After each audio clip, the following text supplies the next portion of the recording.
बिस्मिल्लाहिर्रहमानिर्रहीम अल्हम्दुलिल्लाहि रब्बिल आलमीन वल आक़िबतु लिल मुत्तक़ीन वस्सलातु वस्सलामु अला नबिय्यिना मुहम्मद व अला आलिहि व सहबिहि अजमईन अम्मा बअद। व अन अबी हुरैरह रज़ियल्लाहु तआला अन्हु क़ाल क़ाल रसूलुल्लाह सल्लल्लाहु अलैहि वसल्लम इज़ा मातल इंसानु इनक़ता अन्हु अमलुहु इल्ला मिन सलासतिन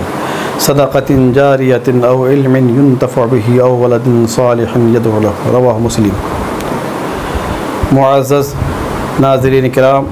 इस्लामी भाइयों, अभी मैंने सही मुस्लिम की एक हदीस पढ़ी है, जिस हदीस के अंदर प्यारे नबी करीम सल्लल्लाहु अलैहि वसल्लम ने हमें और आपको एक बहुत ही अहम सबक और दर्स दिया है। वो ये है कि हम सब दुनियावी ज़िंदगी के लिए दिन और रात अनथक मेहनत करते हैं, कोशिश करते हैं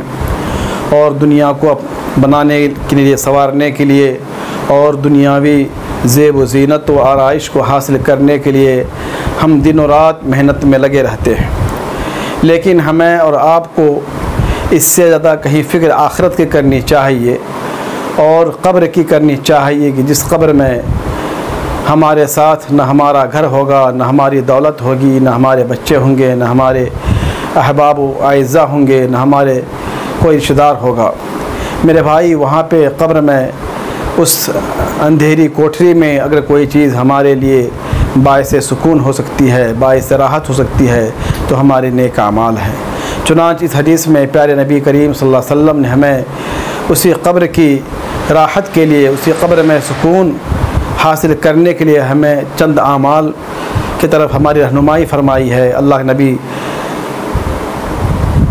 करीम सल्लल्लाहु अलैहि वसल्लम फरमाते हैं इज़ा मातल इंसानु इनक़ता अन्हु अमलुहु इल्ला मिन सलासतिन, कि इंसान जब मर जाता है तो उनके तमाम आमाल उनसे मुनक़ते हो जाते हैं, दुनियावी तमाम रिश्ते उसके कट जाते हैं। इल्ला मिन सलासतिन, सिवाय तीन चीज़ों के, तीन आमाल के, जो मरने के बाद भी कब्र में उन आमाल का सवाब उन्हें पहुंचता है और उन आमाल की बिना पर कब्र में उन्हें राहत नसीब होती है, सुकून नसीब होता है। वो तीन आमाल क्या हैं? अल्लाह नबी फरमाते हैं सदक़तिन जारियतिन, सदक़े जारिया, वो सदक़ा जो इंसान अपनी ज़िंदगी में करके आया है, ऐसा काम किया है कि जो काम मरने के बाद भी वो चल रहा है, जिनसे लोग फ़ायदा उठा रहे हैं, जिनसे लोग मुस्तफ़ीद हो रहे हैं, जिनसे लोग अपनी ज़िंदगी में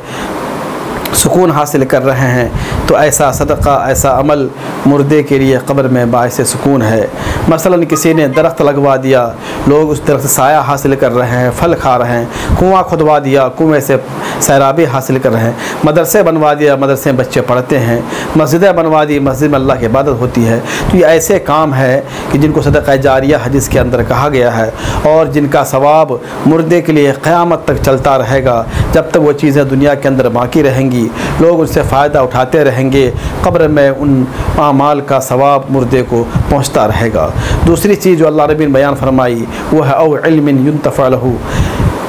ऐसा औ इल्मिन युन्तफ़अ बिही, ऐसा इल्म जिससे लोग फ़ायदा उठा रहे हैं, जिस इल्म से लोग फ़ायदा उठा रहे हैं, तो ऐसे इल्म का सवाब भी मुर्दे को कब्र के अंदर पहुंचता रहता है। और वो इस इल्म का सिलसिला, उस फ़ायदा उठाने का सिलसिला जितना लंबा होगा, हत्ता कि क़यामत तक चलता रहेगा, तो क़यामत तक उस इल्म का सवाब, उसका फ़ायदा मुर्दे को कब्र में पहुँचता रहेगा। तीसरी चीज़ मेरे भाई जो अल्लाह के नबी सल्लल्लाहु अलैहि वसल्लम ने बयान फरमाई है वह है औ वलदिन सालिहिन यदअू लहू, नेक औलाद जो अपने माँ बाप के हक़ में दुआ करती है, उस दुआ का फ़ायदा भी मुर्दे को कब्र के अंदर पहुँचता रहता है। और नेक औलाद अपने माँ बाप के लिए जो मग़फ़िरत करती है, उनके हक़ में बख्शिश दुआ करती है, अल्लाह से उनके गुनाहों की बख्शिश की दुआ करती है, फ़रियाद करती है, अल्लाह ताला उन नेक औलाद की दुआ को उसके माँ बाप के हक़ में कबूल करता है। तो ये तीन आमाल ऐसे हैं जिनको हदीस के अंदर सदक़ा जारिया कहा गया है कि मरने के बाद भी मुर्दे को कब्र में इन आमाल का सवाब, इनका फ़ायदा पहुंचता रहता है। इसलिए हमें और आपको चाहिए हम अपनी ज़िंदगी में ऐसे आमाल करें जो आमाल हमारे लिए दुनिया के अंदर भी नेक नामी बाइस अजर सवाब का ज़रिया हो और आखिरत के अंदर भी, कब्र की ज़िंदगी के अंदर भी जिस कब्र में, जो कब्र की तन्हाई में, जहाँ हम अकेले होंगे, जहाँ बिल्कुल तारीक कोठरी होगी, जहाँ हमारे अमल के सिवा हमारे साथ कोई नहीं होगा, तो उन अमाल का फ़ायदा हमें पहुँचेगा। इसलिए हमें और आपको चाहिए कि अपनी ज़िंदगी में ऐसे ही अमाल करें और ऐसे अमाल हम जितना ज़ख़ीरा कर सकें मेरे भाई, अपने ज़ख़ीरा अंदोज़ी करें, उन अमाल को बकसरत करें और सदक़े जारिया की जो भी शक्ल होती है, दरख्त लगाने की शक्ल में, कुआँ खुदवाने की शक्ल में, मदरसे बनवाने की शक्ल में, रास्ता बनवाने की शक्ल में, मुसाफिर खाने की शक्ल में, या इसी तरीके से मस्जिद की तामीर की शक्ल में, और इसी तरीके से इल्म की शक्ल में, चाहे हम किताब लिख डालें, चाहे किसी बच्चे को हम पढ़ा दें, किसी को कुरान हदीस तालीम दे दें, या ऐसी औलाद हम जिसकी तरबियत हमने